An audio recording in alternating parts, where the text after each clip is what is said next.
జరిగిన arguments, NT Ramarao గారి మీద గతంలో 2-3 సినిమాలు తీసి ఇట్లాగే చేయడము, చంద్రబాబు నాయుడు గారి మీద ఇంతకుముందు తీశారు, లేకపోతే లక్ష్మీస్ ఎన్టీఆర్ అని ఇదే రామ్ గోపాల్ వర్మ ఆల్రెడీ ఒక సినిమా తీసి దాంట్లో కూడా చంద్రబాబు నాయుడు గారిని నెగిటివ్గా చూపించే ప్రయత్నం చేశాడు. జనం ఎవరో ఏదో ఒక పూట ఒక షో చూశారేమో, అది తర్వాత విషయం. కానీ అంటే వీళ్ళకి టీడీపీని టార్గెట్గా గతంలో అయ్యింది.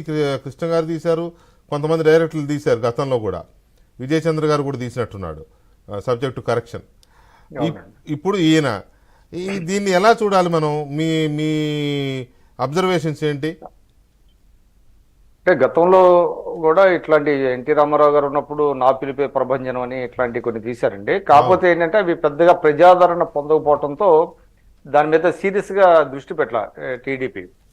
ఏదో తీసుకుంటున్నారు పర్లేదులే అన్నట్టుగా వదిలేశారు. సరే, చంద్రబాబు నాయుడు గారు కూడా నాకు తెలిసి ఆయన తన మీద వచ్చినటువంటి కొన్ని విమర్శలను కూడా చాలా లైట్ గా తీసుకునేటువంటి మనస్తత్వం ఉంది. పోనీ అని వదిలేసి ఏదో మనం ఏదో డెవలప్మెంట్లో దృష్టిలో పడ్డా అనుకునే వాళ్ళు అనుకున్నారు. కానీ అవేమైపోయినాయంటే చివరికి ఖండించకపోవడంతో అబద్ధాలు నిజాలుగా స్థిరపడిపోయినాయి కొన్ని చాలా సందర్భాల్లో.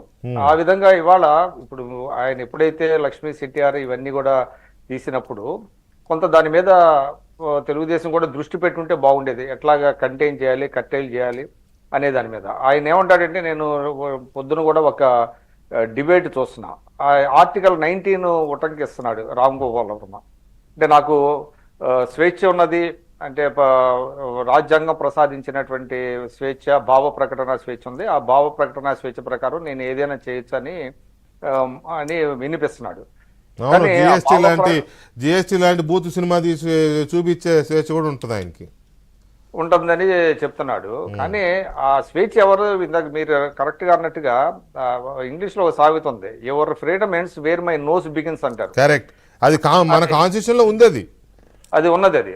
కాబట్టి అతని ఇష్టానుసారం చేయటానికి ఎట్టి పరిస్థితుల్లో అది సమాజం అంగీకరించదు, చట్టం కూడా అంగీకరించదు. నేను అనుకోవటం పాజిటివ్ గా వచ్చేటువంటి అవకాశం ఉంది. కాకపోతే ఏంటంటే మనకి తెలుసు అవి ఆర్గ్యుమెంట్స్ మీద డిపెండ్ అయి ఉంటుంది, మనం సబ్మిట్ చేసేటువంటి సాక్ష్యాధారాల మీద ఉంటుంది.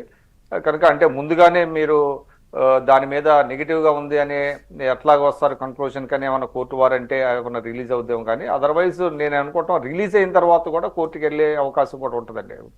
రిలీజ్ అవ్వకముందు మనం అందులో కంటెంట్ ఏముందనేది మనకు తెలియదు కాబట్టి అది ఆర్గ్యుమెంట్స్ ఒక రకంగా ఉంటాయి. రిలీజ్ అయిన తర్వాత కూడా దాన్ని స్టాల్ చేసేటువంటి అవకాశం కూడా ఉంది.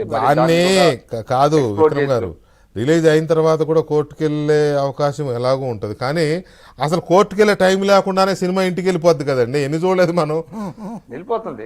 ఎందుకంటే పాపం రాధా క్రిష్ అంత కష్టపడి కథానాయకుడు ఎన్టీ రామారావు గారి ఇది బాలకృష్ణ యాక్ట్ చేసిన 2 పార్ట్లు తీస్తే ఏమైంది, సినిమా అంత పెద్దగా అభిమానులు చూశారు, మంచి సినిమా అన్నారు, కానీ అవార్డు రేంజ్ లో ఉంది, కానీ కమర్షియల్ గా ఫ్లాప్ కదా.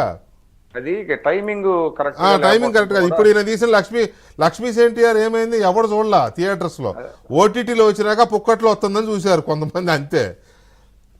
గోపాల్ వర్మ తీసే సినిమాల మీద సీరియస్నెస్ చాలా తగ్గిపోయి చాలా కాలం అయిందండి. అవును, అబ్సర్డ్ సినిమాలు తీస్తున్నాడు అనేది చాలా మంది తెలిసింది. దాని మీద అందరూ పెద్దగా దృష్టి పెట్టలేదు. బట్ తెలుగుదేశంలో కూడా దీని మీద పెద్దగా దృష్టి పెట్టినట్టు లేదు. పెద్దగా అతను ఏం చేయగలడులే అన్నట్టుగా నేను అనుకోవటం ఒక రకమైనటువంటి లీనియంట్ యాటిట్యూడ్తో వెళ్ళినట్టున్నారు మరి.